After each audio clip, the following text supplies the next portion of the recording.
Hello everybody, welcome back. Another quick CapCut tutorial. In this one, going to show you how to blur out anything.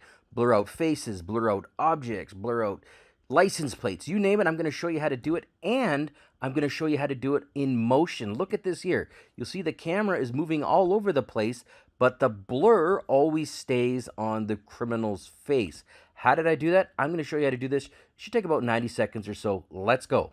All right, so I've deleted everything off of the timeline. Keep in mind, this is CapCut for the desktop, PC, or Mac. So here we go. The first step, just bring some footage in and then drag and drop it onto the timeline.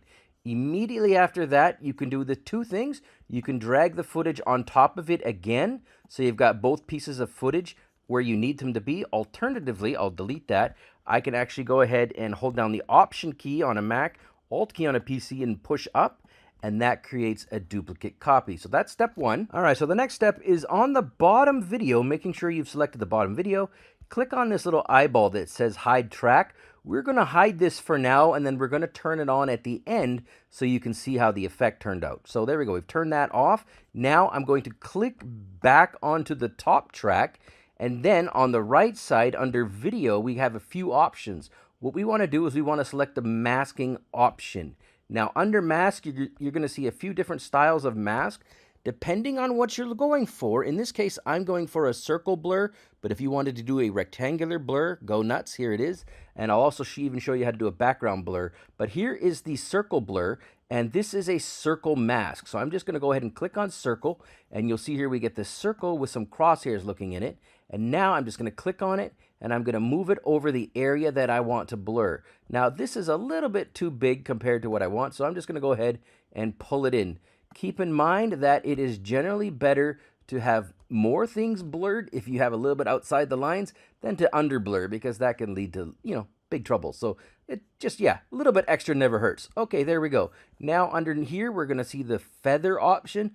I like to feather the outside by about 4 pixels or so, just so that it isn't such a hard blur. It's kind of blends into the end. So there you go. We went and clicked on mask, we clicked on circle blur, and then we feathered it for 4 pixels. Now, let's get into the next step. All right, so the next step is, again, making sure you're selected on the top video.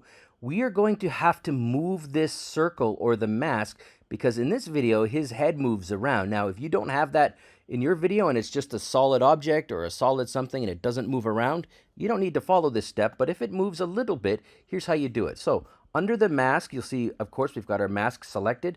But what we want to do is we want to click on this diamond right here.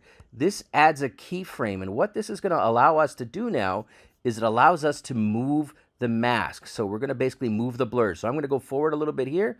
And in this, I'm just moving it forward like just a second or so. I'm just going to move it along, and then I'm going to go forward a second or so. And I'm just basically centering it around his face. You can do this as you see fit. Here we go, something like that. And then we're going to go like that. There we go. And then let's go right here. Okay, yeah, that's a little bit in your face. There we go. And then finally, I'll go to the end, and I'll move it about there. Okay, good. So there we go. We've animated the mask so that we can animate the blur. All right, now it's time to cook. So I'm just going to move the playhead back to the beginning. That's optional, but I like to do that. The next step is I'm going to go ahead and click on Effects. And under Effects, I'm going to type into the search bar, blur, and hit Enter. You have to hit Enter for some reason. It doesn't bring it up automatically. Now, believe it or not, the very first blur out of all these blur effects is usually the best one. I've tried them all, and this one works really, really good. And if I hover over it, you can already see how good it's working. So I'm going to drag and drop it. But make a note, I'm not dropping it on top of the first video.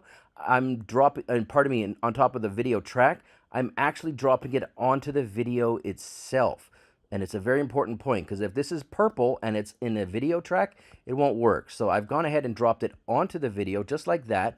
And then you'll see here that we've got the blur. Now, all I got to do is crank this up to about 100. And now watch this. It's going to move the blur perfectly. See that? The blur is following his face, and it's looking great. Now, this is why we turned the track off at the beginning. If I turn the track on, now only his face is going to be blurred, guaranteed. All right, watch this. He's blurred out, it's moving, it's following him. This is how you blur in CapCut the right way. Thanks for watching.